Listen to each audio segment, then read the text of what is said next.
हरिओम. योगदास श्री जय गणेश जोशी यांनी निरूपण केलेले कैवल्य उपनिषद मंत्र क्रमांक 15.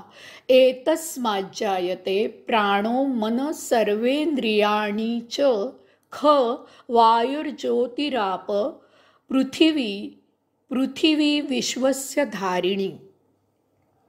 यापासून प्राण, मन, सर्व इंद्रिय तसेच आकाश, वायू, अग्नी, पाणी धारण करणारी पृथ्वी हे सर्व उत्पन्न झाले आहेत. तिन्हींच्या अतीत पलीकडे त्या तीनहून निराळी अशी जी चौथी अवस्था, त्या तुरीयमध्ये आपण ज्या पूर्णाची अनुभूती घेतो त्यामधूनच हे विश्व आणि त्यातील तमाम वस्तुजगत निर्मित झाले आहे. त्या सूक्ष्मातिसूक्ष्मामधून हे जड विश्व निर्माण झाले आहे. हे सर्व त्या परम आत्म ब्रह्म चैतन्याचे, त्या योगेश्वराचे परम वैभव आहे. या अतिसुंदर आणि मोहक विश्वाची आणि त्यातील वस्तुजगताची निर्मिती त्यातील लीला उपभोगण्यासाठीच आहे. ही लीला उपभोगण्यासाठी परम चैतन्याने स्वतः येथे अंशात्मक रूपाने निवास करण्याचे ठरवले.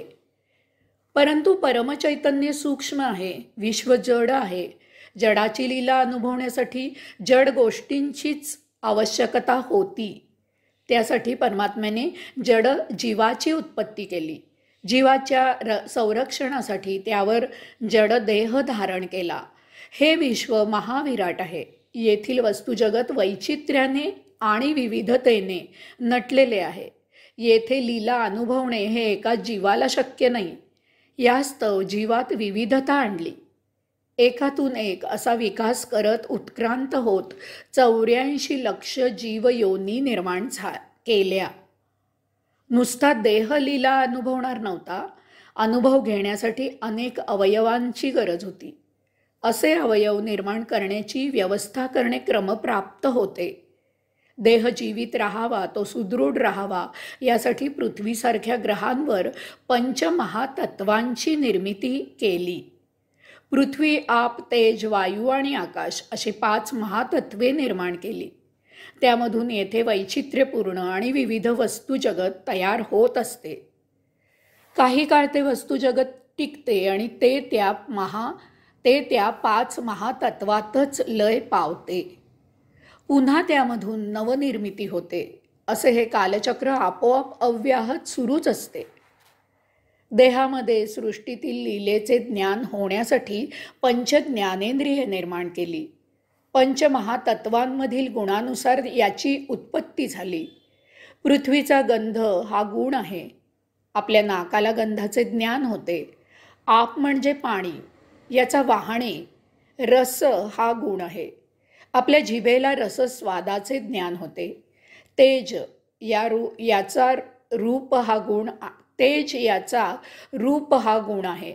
आपल्या डोळ्यांना रूपाचे ज्ञान होते. वायूचा स्पर्श हा गुण आहे. आपल्या त्वचेला स्पर्शांचे ज्ञान होते. आकाशाचा शब्द हा गुण आहे. आपल्या कानांना शब्दाचे ज्ञान होते. अशा प्रकारे 5 महातत्वामधून निर्माण होत असलेल्या वस्तू जगतातील लीला आपण 5 ज्ञानेंद्रियांच्या सहाय्याने उपभोगत असतो. जीव जगण्यासाठी आणि त्या योगे सृष्टीलीला अनुभवण्यासाठी हे अत्यावश्यक आहे. नुसते ज्ञान होऊन उपयोग नव्हता. त्याचा आस्वाद घेण्यासाठी त्याचे आकलन होणे गरजेचे होते. यासाठी झालेल्या ज्ञानाचे विश्लेषण करणारा मेंदू तयार झाला.